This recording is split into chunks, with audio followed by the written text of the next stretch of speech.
Good evening, ma'am. This is the output for the lesson 28, the RFID system.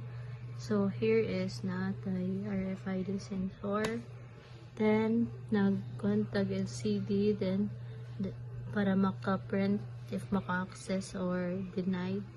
Then here is nagamit ang servo motor. Then here is mag-register ta sa ato ang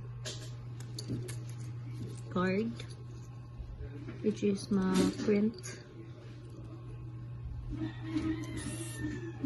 If ma-access siya, man kay mo tuyok ang servo motor, then mabalik siya if naka-open na ang, if naka-access na ka, then dili siya ma-access. If dili ma-register ang card, then dili po siya mutuyok if dili po siya ma-register. So here, access denied. Then mabalik siya.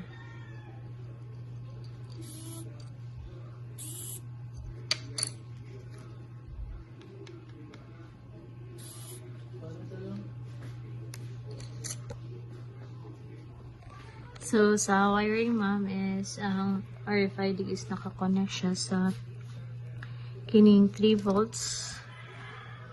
Kay bawal ang RFID sa 5 volts. Then, nag-connect po siya sa digital pin nga 9 to 13.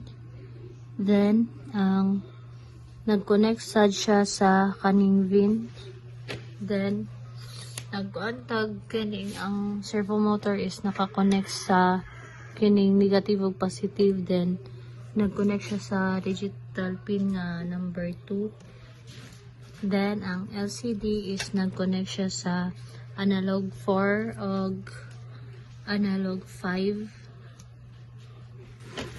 Then nag-on siya power diri sa negative ug positive. Thank you, ma'am.